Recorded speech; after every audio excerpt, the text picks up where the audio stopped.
Yeah, well, the one thing I think you'll hear a constant theme with myself and other leaders that have had success in any environment is leveraging relationships and creating trusted partnerships to drive success. As we 1, 2, 3, 4.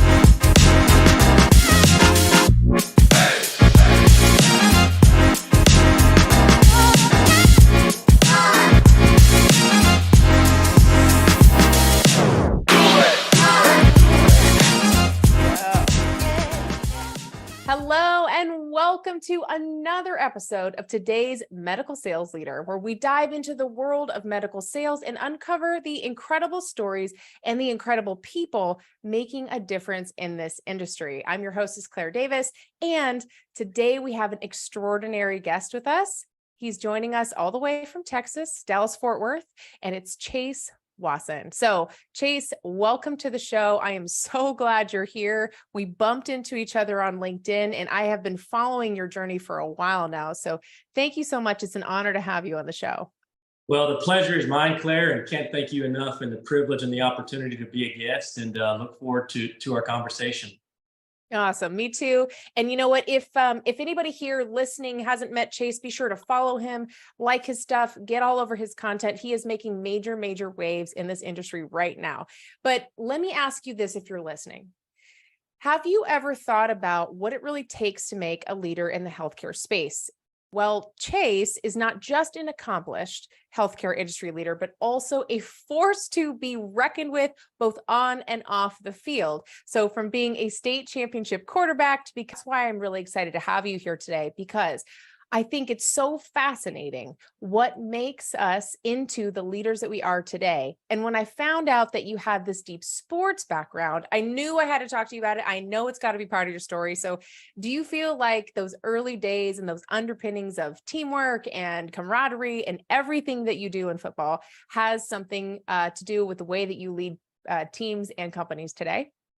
Well, you're taking me way back, Claire. So don't let the suit fool you nowadays. But I appreciate you touching on that, because absolutely, I think the life lessons that you learn through being part of any team, any competitive environment, learning to overcome adversity, they're formed early on. And for me personally, part of my success, well, the majority of my success has always been around the people that I've been fortunate to surround myself with. Mm-hmm. You talk about back to, the high school days, privileged to play in what still is probably the most well-respected and dominant high school football program in the nation, South Lake Carroll. I was part of, great teammates, great coaches, but really a locker room and a culture where everyone was pulling for the same mission. And those are things that you learn through, competitive sports. I'll touch on the football journey that are really transferable to driving success, creating culture, creating synergy, setting the expectation of excellence that was formed early on in my journey. A lot of that, and I think most successful individuals are obviously tasked or have had the privilege to be around folks that they've really aspired to be. And for me, coaches, more or less having a coach as my dad was a huge impact on my life. So, I grew up in kind of the locker room. Football helped mold and shape the mindset, that competitive mentality that I still try to bring today as a healthcare industry partner. But definitely the times on the gridiron have definitely helped forge the work ethic, the mindset, the mentality, and really the overall, just every day is an opportunity to not only win for patients, but to put your organization and yourself as an individual in a position to win and move the ball forward. So that was, I think, a great foundation that's really helped not only catapult my career, but give me a lens into always wanting to surround myself with great people to ultimately, align to those same goals and achieve ultimately the win, whether it's sports, healthcare sales, et cetera. Well, and I appreciate you bringing that up to supporting the win, right? Because one thing I really admired was that you took your football experience, and I know we're going way back in the archives here, but I love how you identified an opportunity where you could even make an impact on sports. So I was reading about your co-founding of EXO Texas. So can you tell me a little bit about, how that passion for football and sportsmanship and leadership transitioned into a business opportunity? Yeah, well, the one thing I think you'll hear a constant theme with myself and other leaders that have had success in any environment is leveraging relationships and creating trusted partnerships to drive success. As we look back kind of on that part of my journey, EXO Texas was actually forged with a former teammate of mine at University of Oklahoma, who is still one of my best friends. But he and I, former competitive athletes, there's obviously a need for protection within the football landscape and other sports environment. But we found a need for, kind of the evolution of where concussions were going with football and the need to address safety, et cetera. We forged EXO Texas at the time. We partnered with one of the largest distributors of a technology called Unequal Technologies, which was a Kevlar kind of protective gear. I personally had never been in the orthopedic space, but one of our other partners was Dr. Daniel Worrell, who's one of the most well-respected, even to this day, orthopedic surgeons throughout the country. He was one of our partners. But, that was a great learning experience to take kind of the relationships that I had made in football, had some success, in the healthcare sector already, but look at ways to forge, some ancillary avenues to bring income into myself, but also be involved in kind of the passion, which was football and sports at the time. So we had a lot of success with that venture, myself and my partner, Derek Gove, who now runs one of the largest healthcare consulting organizations in the country now. So, I just say that, Claire, I think the life lesson for our listeners and for the folks that are looking to also have kind of that entrepreneurial mindset is, where are your relationships? Are you going to surround yourself with like-minded individuals that kind of track to what you're driving towards? What do you have a passion for? And when all those things combined, that's a recipe for success.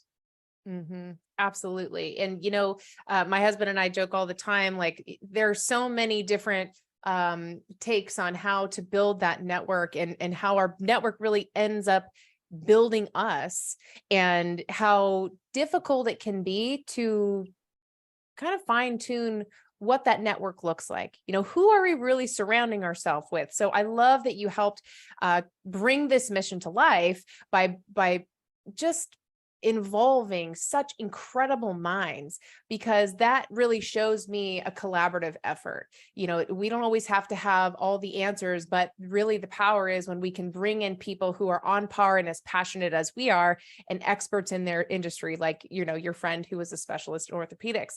So that brings me to healthcare. Obviously, you're making an incredible impact here. And what about healthcare really drew you in?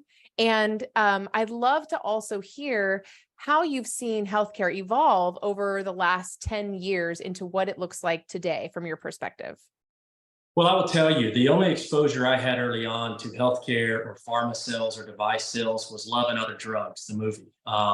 When I finished my playing career and finished, school at University of Oklahoma while I was pursuing my master's, I met an individual who still to this day is a mentor and has a ton of success, an individual by the name of Kenneth Nobles, who is now an executive at Indivior Pharmaceuticals, had a long career at AstraZeneca Pharmaceuticals. But I had very little exposure to what is pharmaceutical sales, what is a medical device rep.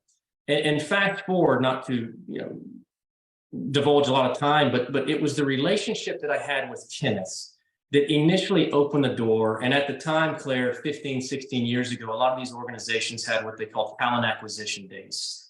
And I had the opportunity to, interview kind of in a round robin setting with a variety of different companies. One of those was AstraZeneca Pharmaceuticals. And I was very fortunate. I was hired by AstraZeneca right out of college, very privileged to essentially walk into probably too easy of an opportunity, in the extent that I was fortunate to be a part of Crestor. I was fortunate to be a part of Nexium. So these are blockbuster, multi-billion-dollar drugs, tremendous payer coverage. And really, the training that I got at AstraZeneca from a corporate standpoint, as far as process, clinical acumen, how to approach the end user, being physician, or the impact of the total office call, Those were things that, you can read about, you can, see on a movie, with Love and Other Drugs, until you kind of go through that formalized training and understand what the day in the life as an industry partner really looks like. I had no idea until I truly, hit the ground running. So, that was my first exposure to the industry. And we can kind of talk through the evolution of what I've seen in the last 15 years. But I will tell you, that's how I was able to at least get my foot in the door, was through the networking and really an individual taking a chance on giving me an opportunity to position myself. And then, like anything, once you get your opportunity, you produce, and good things continue to happen. Yeah. I think that's an art, and I'm so glad that you mentioned that, because something that's a recurring theme already is mentorship and networking. And these aren't new concepts, right? I mean, these are things, especially in this industry, it's who you know and who you know. Like that's really what it always has come down to. But I think that it's the way that you carry forward those relationships and the ability to, like you had, see and recognize the opportunity that's there and then run with it.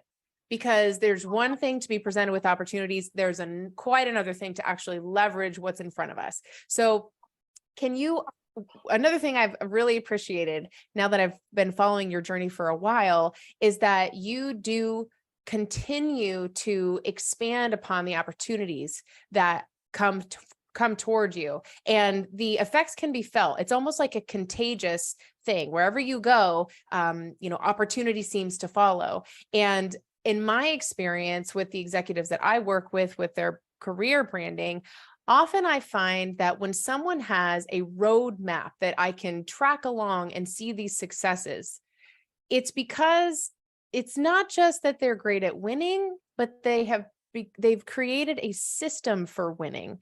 And so something that I've seen you talk about recently has been your win the day motto. And I'd sort of love to hear, what does that system for success really look like for you? Because I suspect that whether you, initially recognize it, and practiced it intentionally, or perhaps recognize it now and have coined this incredible movement and term of win the day, that it's pretty strategic and it's systematic. Would you say so?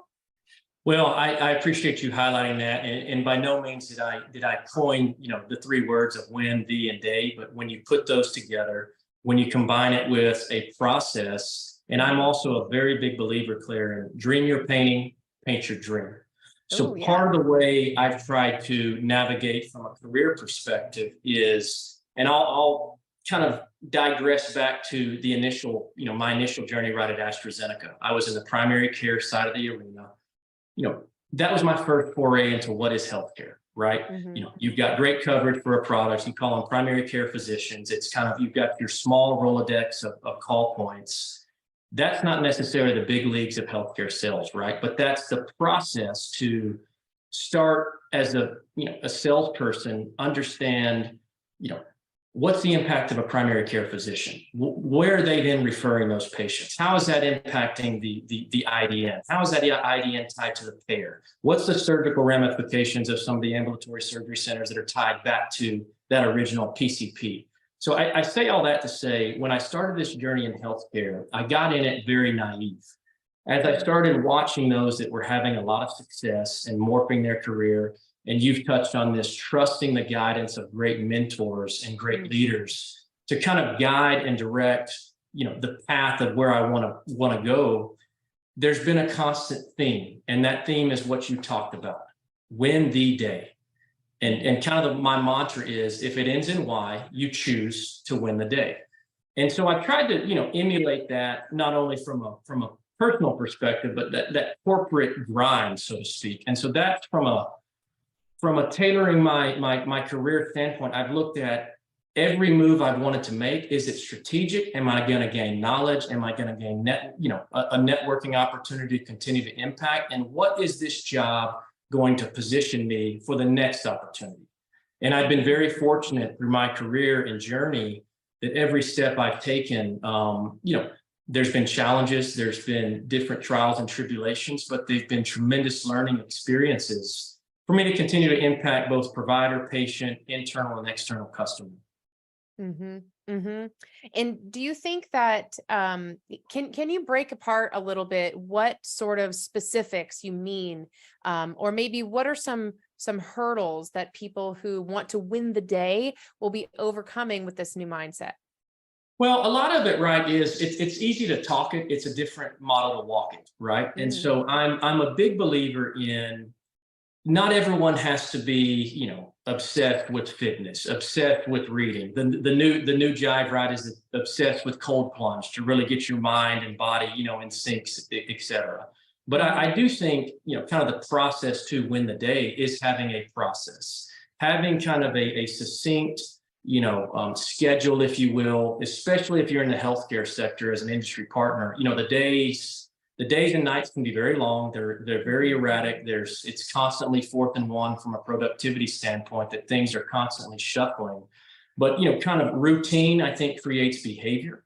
And I'm a big believer in creating a routine from a lifestyle standpoint that shows that, number one, you're very passionate about the way you come across from a brand presentation standpoint.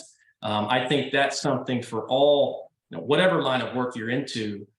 A lot of times you do judge a book by its cover. Well, you as an individual, especially in this day and age, you are the brand, right? You're the first thing a customer thinks of. So regardless of what you're representing, the way you carry yourself and just the presence you're putting out there is a self-reflection of the commitment to, what are you putting in your body? What are you reading? What are you doing from an exercise standpoint? To me, these are big drivers, and really, give the perspective from the customer standpoint of, if I'm in front of you saying that from an organizational standpoint, we're going to deliver on service, on clinical excellence, on giving you the resources necessary to make your life easier as an end user, then when you look at me, I want to make sure that I'm giving that presentation back to you, that I'm very conscious of the attention to detail it takes to win the day. Right. Right. That's so interesting. I'm a huge fan of Andrew Huberman. You ever listen to the Huberman Yeah, Lab? yeah. And there is a show that he has, I think, repeated from his podcast now 3 different times, and he backs everything with science. I know as much as you also derive a lot of your strategy from scientific data. And a couple of specific things that he mentions are, in the very beginning of your day, that's what's going to determine how the rest of your day actually unfolds, and how we will have a great impact on others, or if we're going to have our light diminished a little bit. And so a couple of things that he mentioned that I've been practicing this quarter are, when you get up in the morning, instead of hitting the coffee pot, walking outside and getting some sunshine on your face. And apparently that direct light from the sun wakes our body up and plays well with our circadian rhythms, I guess. And so that is a much better way to start at the very, very beginning, where I had been drinking coffee 30 seconds out after my feet hit the floor for 20 years. Right. So, just little specifics like that, I think, are so, so important. And I'm really encouraged to hear that this is the shift that you and companies that you lead are making, and encouraging people to embrace. Because if we don't take care of ourselves, and as you said, we are the brand. So it doesn't matter what we're selling or what we have or who we're helping. If we don't take care of ourselves first, it's going to be harder to be productive, to gain buy-in and trust from other people. So are there any little specifics that, when you're saying, okay, for anybody listening here that's new today and they want to start winning the day, they should try thing 1, thing 2, or thing 3? What are a couple specifics you'd recommend? Well, if I told you my routine, you'd probably, question my sanity. But I would say Let's this: hear number it. one, number one, I think I'm up a little bit too early to get the sun hitting me to really start the day. But I would say I find a lot of value personally in starting my day very early. I'm very routine centric, in a sense of, not everyone has access to a gym. Not everyone has access to, the cold plunges, the saunas, et cetera. Everyone has access, in my mind, to, essentially, push-ups, pull-ups, doing a lot of body weight type, exercises. So for me personally, I like waking up extremely early. I'm a big believer in trying to tease some of the buddies that I'm involved with that, you want to be up before the rooster crows. So I think that sets the stage right of waking up with the mindset to win personally, as far as whatever that gets you going, reading, Bible study, working out, whatever that piece is where you can, kind of take yourself out of that corporate mindset and get yourself ready to attack the day from a family side, from a workflow side. So I would challenge, our listeners, especially those in healthcare, start your day with something that makes you feel like you've won before the day starts. That's big for me. And then I also think one thing that always gets people going is, surround yourself with like-minded individuals. So keep a circle of people, that are within your corner that, may not think exactly like you, but are going to challenge you to kind of keep those routines of success. And that's been something for me personally that I've got a small group of folks that I'm dialed in with daily that hold each other accountable, that, will give each other a hard time if you're not kind of rising to win. Kind of rise, shine, grind, impact is some of the things that we talk through daily as our small circle. But those are just some of the personal things, especially those of us with kids. I think that keeps us just as busy before we get out the door, and probably the most priority, as well as, making sure you're spending time with those little ones and family to, really mold them to that same mindset. Yes, so many of our listeners here are in healthcare and also parents. And so, Chase, what I really appreciate about what you shared is that you're keying in on something that's so critical, and I think can present a hurdle in itself for a lot of people listening here, and certainly was for me, and in some ways I'm sure still is, but it's comparing what we're doing to others, when what you're sharing is you've got to find what works for you. Because maybe the 5 a.m. club isn't for everybody, and that's not the best time for them to be really engaged and really fill that mental cup, right? Sure. Maybe they're more productive at night. Maybe that's when they feel refreshed, and that's when they can kind of wind down or even ramp up. Maybe that's when their best thoughts come. So I think that's really important to note, that when you are winning the day, the first step is to identify, it sounds like, what winning looks like for you, right? So That's right. if somebody wanted to think, okay, what are some things that maybe I'm missing that would be helpful to setting me up for success so that I can win the day? Because I think a lot of us think about, exercise, nutrition. I don't know if as many think about the circle and the friends that we keep, right? That's definitely important. But are there any other things that people generally miss that they can really use to win the day outside of those that we've kind of heard a lot about? Well, let me tie this back to kind of the healthcare side, Claire, if you don't mind. And I think Sure. this will really resonate for your audience and for those that are looking to continue to expand kind of their success within the healthcare sector. I would also challenge, especially as an industry partner, right? Our end users, our physicians, the executives of health systems, health plans, et cetera, whether it's IT, you name it, they're also winning the day in whatever they're trying to do. So part of really building rapport with your customer base is letting them truly see your authentic self. And I think that to me, as I've grown in healthcare, and the gentleman that has been probably the most impactful person on my journey from a sales side, as far as demeanor, as far as presentation style, as far as, putting themselves in front of a customer to truly win the day, win the moment, set the expectation with the customer that, I'm here to serve, but I'm also here as a partner to, collaborate together, is an individual by the name of Darren Rack. Okay. And I bring this up, and it'll come full circle. Darren taught me a couple things as far as kind of that win the day and how can you set yourself apart with the customer. Is in healthcare, and it's no different today than it was probably 10 to 15 years ago. The rules are a little different of it as far as engagement, what you can and can't do as an industry partner. But the service side and the customer buying into you as a brand prior to buying into the whatever product you represent is still, in my eyes, one of the first and foremost important things. So what Darren taught me is establishing trust and connectivity to the customer before you're able to ever get into the clinical attributes, the differentiation of the product, the financial benefits, et cetera.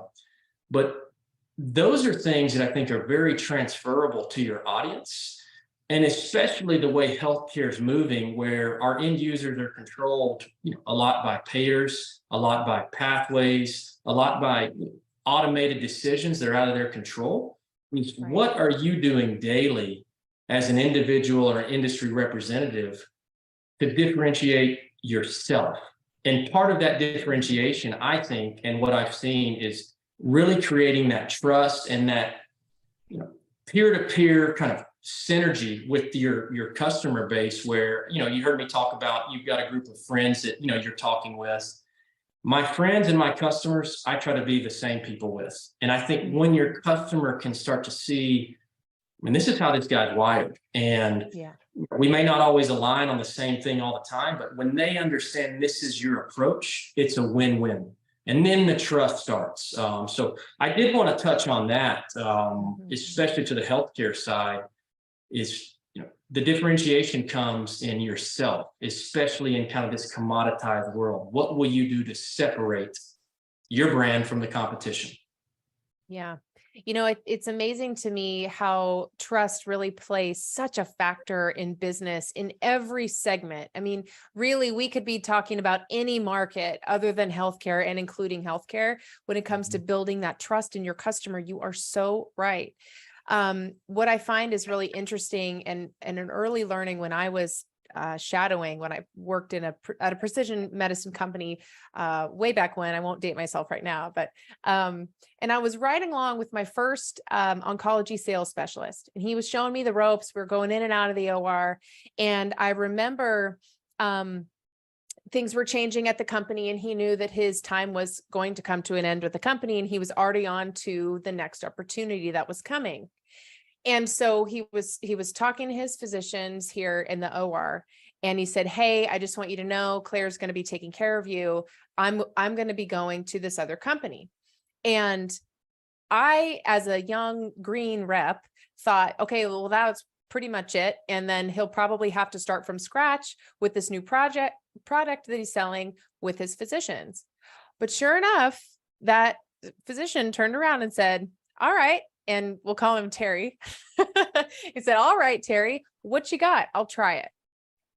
And I was floored, Chase, because it was the first window I had into the deep trust, and it's such a key reminder that we still want to do business with people that we trust and that we know and that we like. People want to do business with who they like, right? And it was the very first time that I had heard from a surgeon say, "Yeah, wherever you're going, I believe in you. I trust you. So I will try it because I put my confidence in the kind of work that you do and the kind of company that you would represent, Terry." It was phenomenal. And so I'm sure you see, that a lot. It's a really tangible, visceral feeling that I get from the people at the company, because they seem to have this really deep underlying belief and championing of the product. And not that other reps don't in their companies, but there's really something special there. So is that something that you really hone in on when you're leading the company and building the organization from top to bottom as brand champions? Well, I think we have what's called the mom rule, where every time we're approaching a situation, what would you do for your mom? And I think that type of mentality has cascaded itself down to our, commercial sales team, who, day to day, there are challenges, right? There's different dynamics that are driving behaviors with both physicians, with pathology, with payers. But the one controllable, and we're very big, myself, on control what you can control, is the way we show up, the service that we provide, and the passion around the clinical acumen, and really the things that we can offer to our end users, which are providers, which are pathologists, which are healthcare, system leaders on here is why we feel like within our organization or at Caris, we're providing the best blueprint for you to provide the best care and decision making for your, particular patients, which is obviously whatever you're representing. I think in healthcare, those that have success and will continue to propel their career, patients are at the forefront of what everyone's driving towards. So when all those things align and you have the support, from the very top to drive that vision, it just, it lends itself to your commercial, counterparts all being in lockstep to provide exceptional service and really be that brand that the customer trusts and believes in. I love that there's a mom rule. I had no idea. That's phenomenal. What a great way to lead. We have a similar one in the resume writing world. It's the grandmother rule, but it's a little bit on a different plane. It's if you wouldn't share it with your grandmother at her Thanksgiving table, don't put it on the internet or on your resume. That's right. That's right.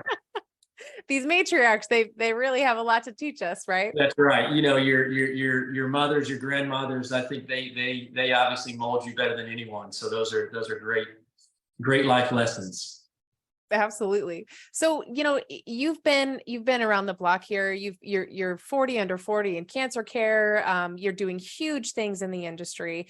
Where do you see the industry going? Do you think we're going to see more of the same when it comes to how we interact with physicians and get new products to market? Or do you think that things are going to change with the evolution of AI and the new access challenges that are ever present in healthcare?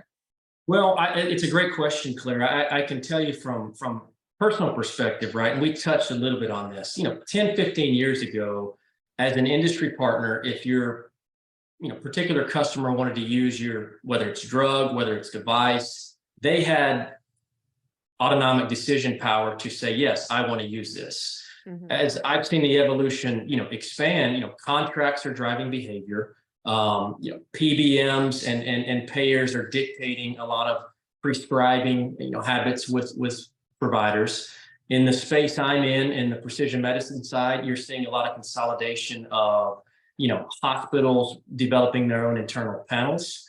So I think you're going to continue to see the evolution of innovation is going to continue to drive behavior. Those companies and organizations that are adapting and innovating the way they're delivering their sales model is going to be key. I do think you're going to see, a continued evolution of, access continues to be a big barrier, even post-COVID, into the customer base. That being said, there's now a new avenue where you can outreach to customers. And we touched on this early on, social media is playing a much bigger deal in you can reach, a multitude of customers with a few clicks. So that's where it goes back to what type of brand are you driving to represent your organization. But, I think we're going to continue to see evolution. We're going to continue to see innovation. Big data, I think, is going to drive a lot more, positive outcomes for both patients and providers. So how companies are able to leverage, data and try to drive synergy around clinical trials, et cetera, with their particular customer base will be key. But at the end of the day, organizations are always going to need individuals that, number one, represent themselves with the utmost integrity, class, trust, and a brand that the customer respects. So I don't think that will ever go away.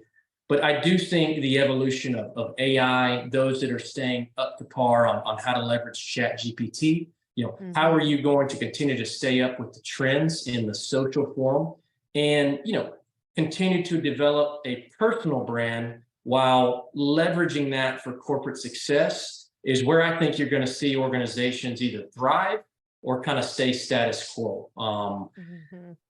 I'm a big believer that magnets, always find a way to attract themselves. So I think those companies that are, in that space that are constantly pressing innovation, aligning themselves with the right, payer contracts and the right kind of KOLs or industry leaders in particular therapeutic areas that buy into their kind of belief. Or, when you get customer, payer, and consumer all aligned to the same vision, that's where the magic happens as far as truly winning the day together. That's amazing. And you know what? It's so refreshing. Having been in this industry for a while myself, as well, sometimes it can feel like healthcare takes a bit longer than other industries to catch up and to catch fire with trends.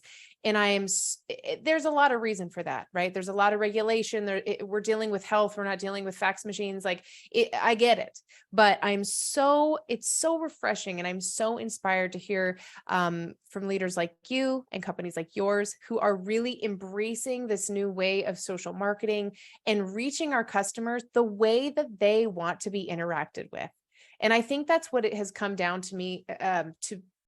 to for me lately, is that it's not just because it's easier or, hey, we can scale this, but also, this is the thing that we have in our pocket all the time, and That's right. physicians as well. And it's so much easier for them to just flip open a message or to experience you where they're already interacting, instead of trying to carve out additional areas or space in their day when they really want to be focusing on the patients that they care about. So I am so inspired by what you're doing. And you know what, Chase, just today in this conversation, a couple of my key takeaways that I've already had, and I'm sure everybody listening has as well, is number one, you are the brand. And this is something that I think the industry is finally coming around to. And I'm so glad to see it, because the way that people experience us is how they determine whether they want to do business with us or not, regardless of what we're carrying in some cases.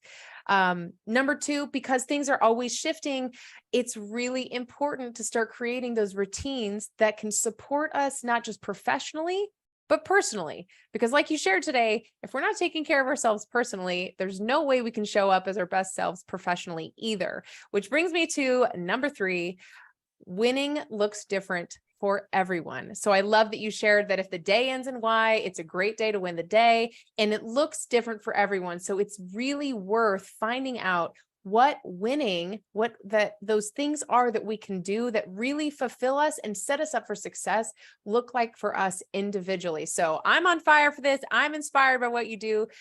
If more people want to find out about you and win the day, and how they can really embrace and practice this kind of thinking for themselves, where do you suggest that they go?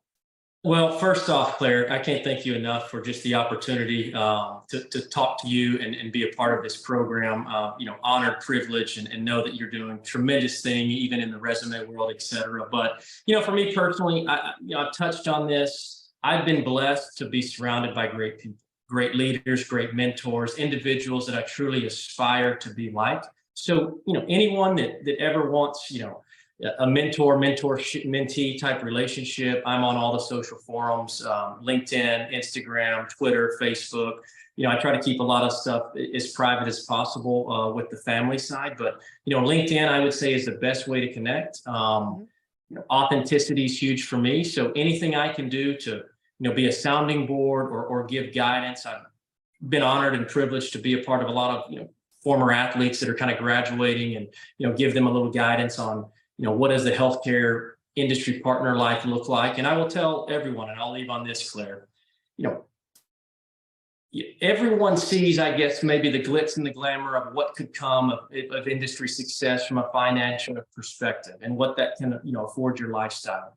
It all starts with hard work. It all starts with the ability to kind of take control of your career, leverage relationships, build trust, and continue to sharpen the sword and be an asset to your company and to your customers. So I would just encourage anyone and everyone that's out there to reach out to me. If there's any way I can be a resource, definitely plug in. And I'll leave you with this. If it ends in Y, we choose to win the day.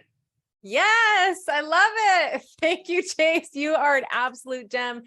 Like Chase said, please be sure to follow him, reach out to him on LinkedIn, and believe you me, he is absolutely dead square on about mentorship and networking. So take his advice seriously, guys. If you're listening here today, it is absolutely worth getting the right people in your corner and staying open with that learner's mind to continue to learn from incredible people like Chase here today. So Chase, I am incredibly honored. You know how blessed I feel to have you on the show today. Thank you for everything that you're doing in healthcare. I really believe in what you're doing. And everyone for joining us today, thank you very much. Every single one of you is the reason that we do this show. And I'm so grateful for you joining us to learn these valuable lessons and hear these captivating stories and get this whole lot of inspiration from people like Chase Wasson here. So thanks everybody for joining us. Thank you, Chase. And until next time, thanks for joining us on today's Medical Sales Leader. We'll see you next time.